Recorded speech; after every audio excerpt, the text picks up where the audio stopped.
dear students, welcome to this program.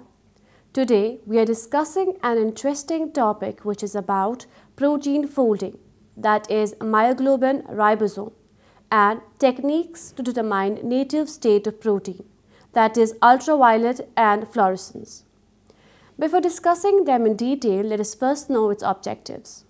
The main objectives are to understand what is protein folding, brief description about myoglobin and ribosome, brief description about ultraviolet and fluorescence. Now let us start. Protein folding. The elucidation of the tertiary structure of myoglobin in the late 1950s led to the appreciation for the complexity of protein architecture. An important question immediately arose: how does such a complex, folded and asymmetrical structure arise in the cell? The first insight into this problem was gained through an observation in 1956 by Christian Andersen at the National Institute of Health. Andersen was studying the properties of ribonuclease A small enzyme that consists of a single polypeptide chain of 124 amino acids with 4 disulfide bonds linking various parts of the chain. The disulfide bonds of a protein are typically broken by adding a reducing agent such as mercaptoethanol, which converts each disulfide bridge to a pair of self-hydryl group. To make all the disulfide bonds accessible to the reducing agent, Andersen found that the molecule had to first be partially unfolded. The unfolding or disorganization of a protein is termed denaturation, and it can be brought about a variety of agents including detergents, organic solvents, radiation, heat, and compounds such as urea and gonadine chloride. All of these interfere with the various interactions that stabilize a protein's tertiary structure. When Andersen treated ribonuclease molecules with mercaptoethanol and concentrated urea, he found that the preparation lost all of its enzymatic activity, which would be expected if the protein molecules had become totally unfolded. When he removed the urea and mercaptoethanol from the preparation, he found, to his surprise, that the molecules regained their normal enzymatic activity. The active ribonuclease molecules that had reformed from the unfolded protein were indistinguishable both structurally and functionally from the corrected, folded, that is, native molecules present at the beginning of the experiment. After extensive study, Andersen concluded that the linear sequence of amino acids contained all of the information required for the formation of the polypeptide's three-dimensional conformation. According to this concept, the tertiary structure that a polypeptide chain assumes after folding is the accessible structure with the lowest energy, which makes it the most thermodynamically stable structure that can be formed by that chain. The folding pathway of a large polypeptide chain is unquestionably complicated, and not all the principles that guide the process have been worked out. However, extensive study has led to the development of several plausible models. In one, the folding process is envisioned as hierarchical. Local secondary structures are formed first. Certain amino acid sequences fold into alpha helix or beta sheets, guided by constants we have reviewed in our discussion of secondary structure. This is followed by longer range interactions between, say, 2 alpha helixes that come together to form stable supersecondary structures.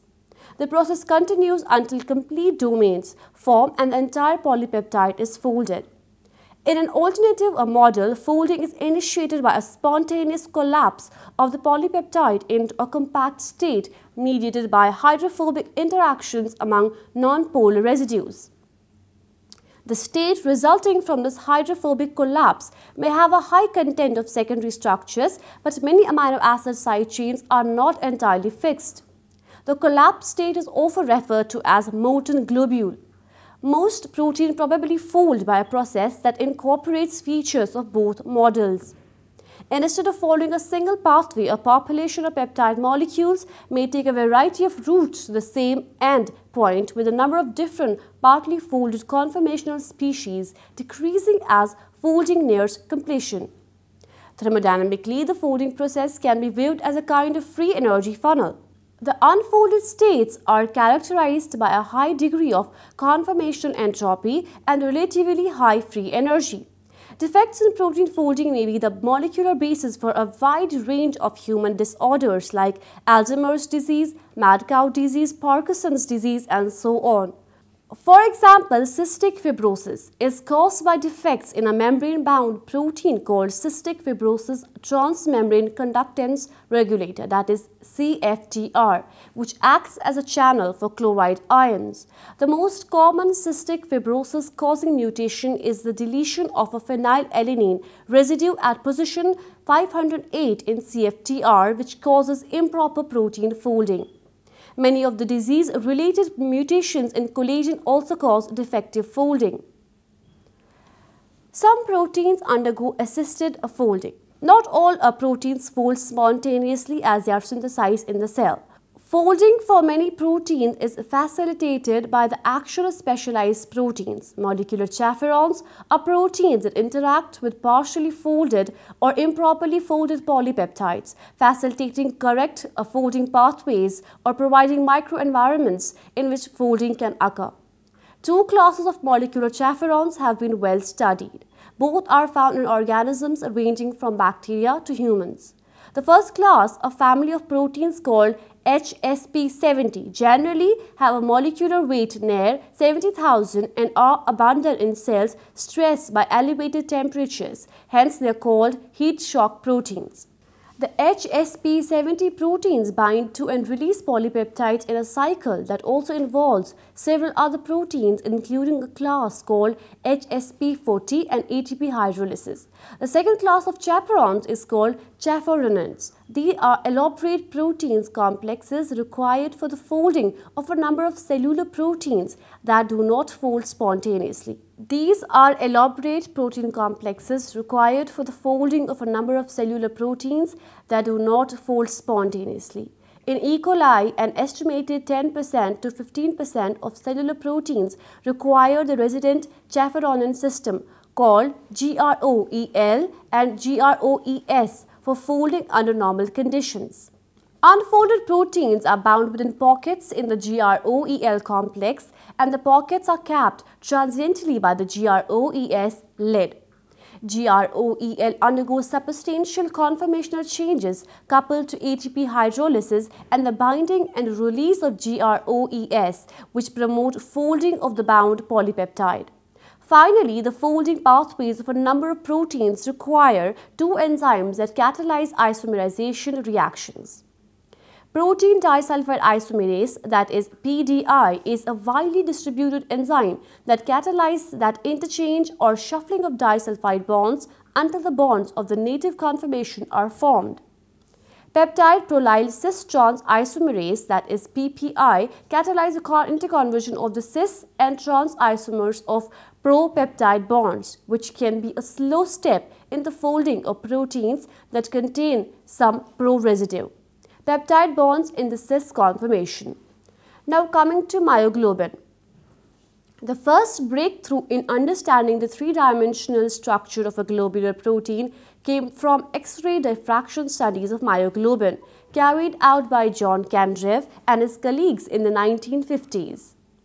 Myoglobin is a relatively small oxygen-binding protein of muscle cells. It functions both to store oxygen and to facilitate oxygen diffusion in rapidly contracting muscle tissue. Myoglobin contains a single polypeptide chain of 153 amino acid residues of known sequence and a single iron protoporphyrin or heme groups. The same heme group is found in hemoglobin, the oxygen-binding protein of erythrocytes, and is responsible for the deep red-brown color of both myoglobin and hemoglobin. Myoglobin is particularly abundant in the muscle of diving mammals such as whale, seal, and porpoise, whose muscles are so rich in this protein that they are brown. The backbone of the myoglobin molecule is made up of 8 relatively straight segments of alpha helix interrupted by bends, some of which are beta turns. The myoglobin protein is so compact that its interior has room for only 4 molecules of water. This dense hydrophobic core is typically of globular protein. 3 of the 4 proline residues of myoglobin are found in bends. The 4th proline residue occurs within an alpha helix, where it creates a kink necessary for tight helix packing. Other bends contain serine, threonine and asparagine residues, which are among the amino acids whose bulk and shape tend to make them incompatible with an alpha helical structure if they are in close proximity in the amino acid sequence. The flat heme group rests in the cervix or pocket in the myoglobin molecule. The iron atom in the center of the heme group has 2 bonding positions perpendicular to the plane of the heme. One of these is bound to the R group of the histidine residue at position 93. The other is the site at which an oxygen molecule binds within the pocket. The accessibility of the heme group to solvent is highly restricted. This is important for function because free heme groups in an oxygenated solution are rapidly oxidized from the ferrous form, which is active in the reversible binding of oxygen, to the ferric form, which does not bind oxygen. Knowledge of the structure of myoglobin allowed researchers for the first time to understand in detail the correlation between the structure and function of a protein. Many different myoglobin structures have been elucidated, allowing investigators to see how the structure changes when oxygen or other molecule bind to it. Now coming to ribosome.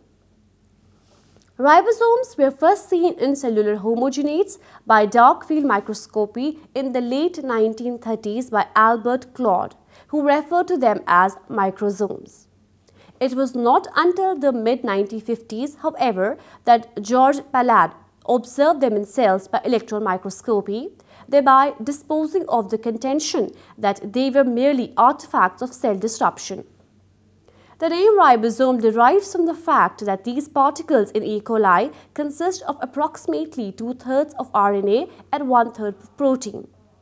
Bacterial ribosomes contain about 65% of rRNA and 35% of protein. They have a diameter of about 80 nanometer and are composed of 2 unequal subunits with sedimentation coefficients of 30S and 50S and a combined sedimentation coefficient of 70S.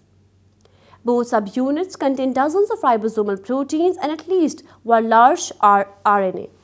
Following Zevenick's discovery that ribosomes are the complexes responsible for protein synthesis and following elucidation of the genetic code, the study of ribosomes accelerated.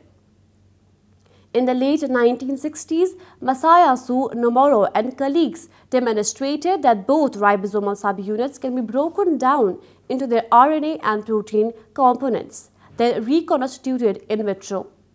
The 2 irregularly shaped ribosomal subunits fit together to form a cleft through which the mRNA passes as the ribosome moves along it during translation. Each ribosome has 3 sites for association with transfer RNA molecules.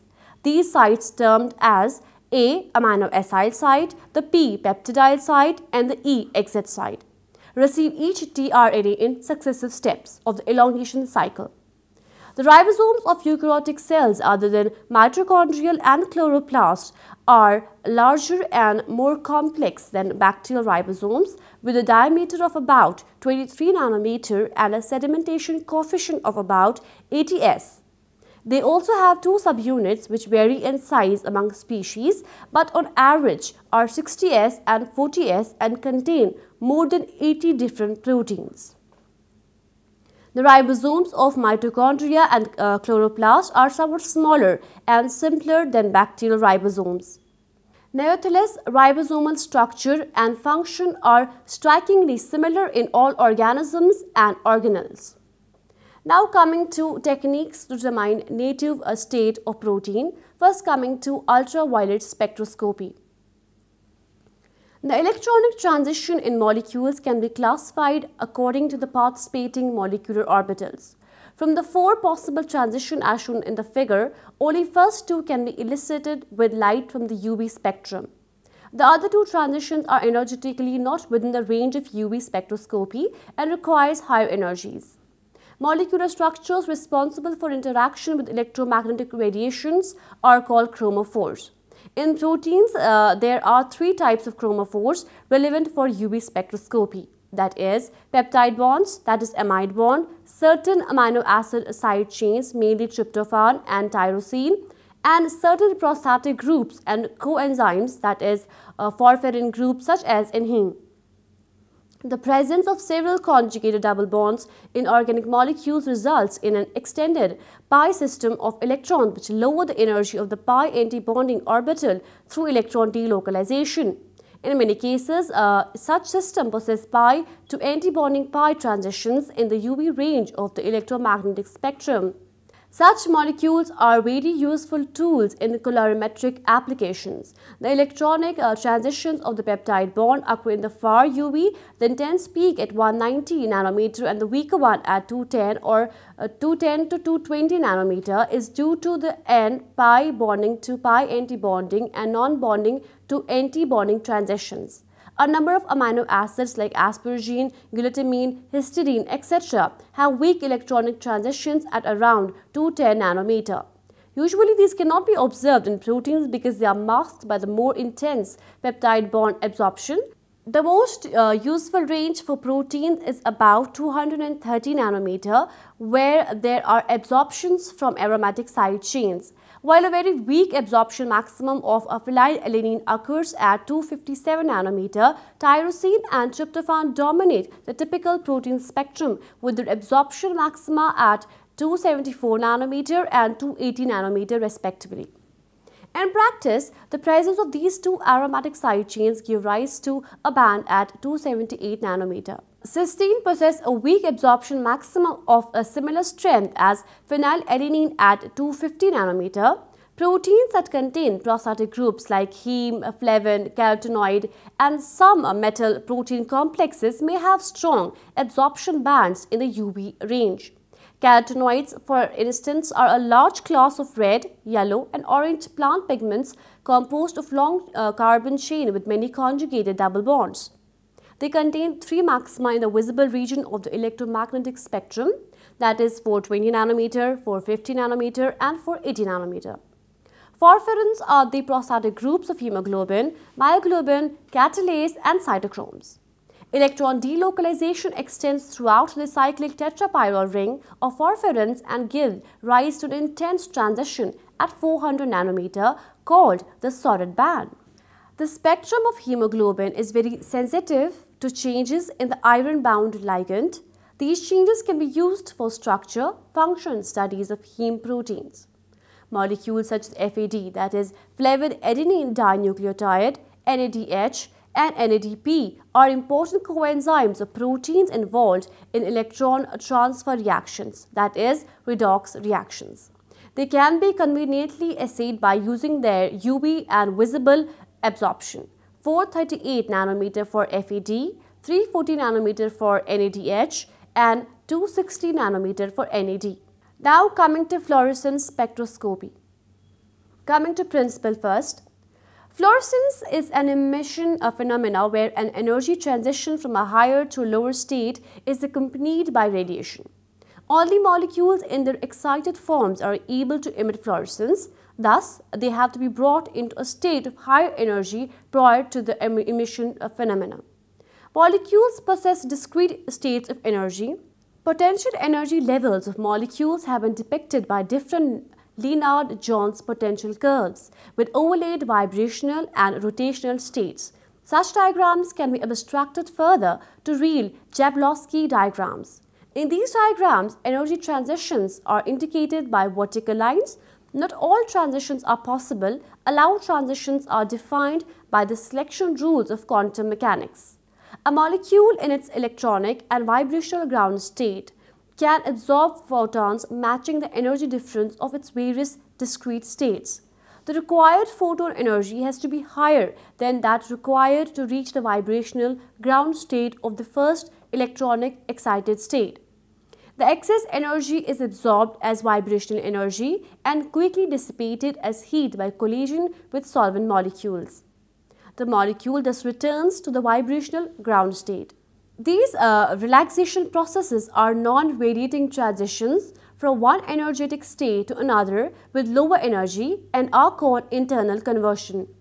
From the lowest level of the first electronic excited state, the molecules return to the ground state either by emitting light, that is fluorescence, or by a non-radiative transition. Upon radiative transition, the molecule can end up in any of the vibrational states of the electronic ground state as per quantum mechanical rules. If the vibrational levels of the ground state overlap with those of the electronic excited state, the molecule will not emit fluorescence but rather revert to the ground state by non-radiative internal conversion. This is the most common way for excitation energy to be dissipated and is why fluorescent molecules are rather rare. Most molecules are flexible and thus have very high vibrational levels in the ground state. Indeed, most fluorescent molecules possess fairly rigid aromatic rings or ring systems. The fluorescent group in a molecule is called a fluorophore. Proteins possess three intrinsic fluorophores, that is tryptophan, tyrosine and phenylalanine, although the latter has very low quantum real and its contribution to protein fluorescence emission is thus negligible. Quantum real is the ratio of photons emitted and photons absorbed by a fluorophore. Of the remaining two residues, tyrosine has the lowest quantum real. Intrinsic protein fluorescence is thus usually determined by tryptophan fluorescence, which can be selectively excited at 295 to 305 nanometer.